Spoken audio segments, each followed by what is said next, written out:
Okay, so everybody changes through their lives, and I never really played music my whole life, but my music taste did change a lot.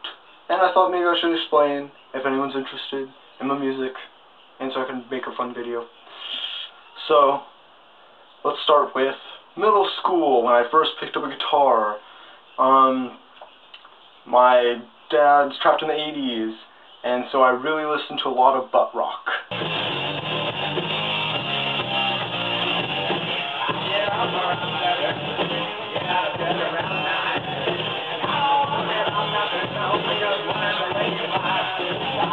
As things progressed, I realized that the 80s idea of caring only about yourself and nobody else was really stupid, and that there was a lot of bullshit going on.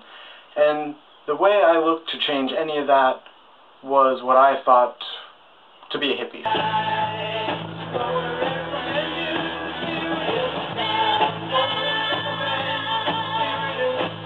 It was somewhere during that time that I was made fun of for not understanding the roots of what I was listening to, and I got really far into like Buddy Holly and Fats Domino and really weird stuff like that, which is really groovy and everyone generally likes anyway, so I'm not really going to go into that.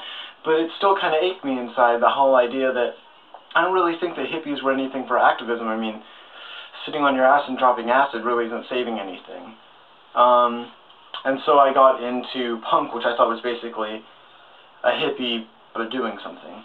So, of course, I got into punk in a bad way.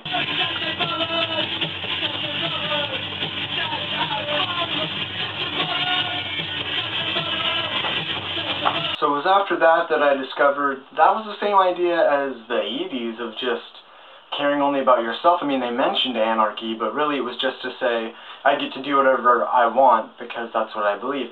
And that, well, that's what I thought that that was. So I realized that when I really wanted to make change, maybe I was looking more at the hardcore scene.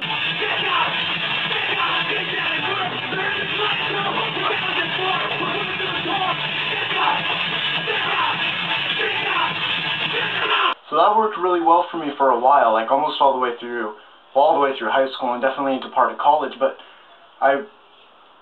it wasn't enough. It wasn't enough, and I started to become a hardcore fundamentalist.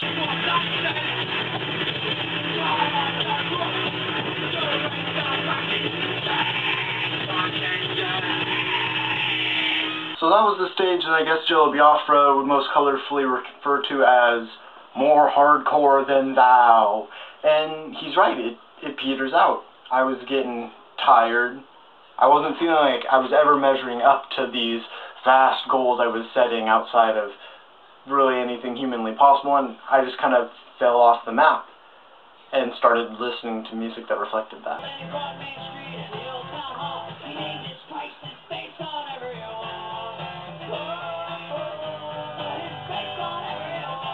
And that also worked well for me for a while, and I got really into Arco Polk. I just kind of wanted to run away, ride a train somewhere. I mean, I could live corporately free and maybe even find myself.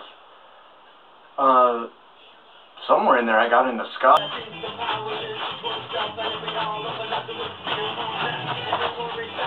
And somewhere in there, skatecore.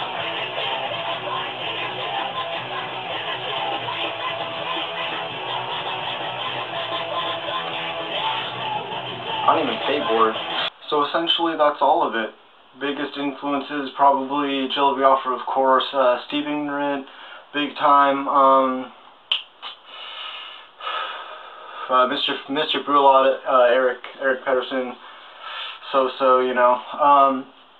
But yeah, really that's where my music took off, and that's a lot of where I came from. Now you know.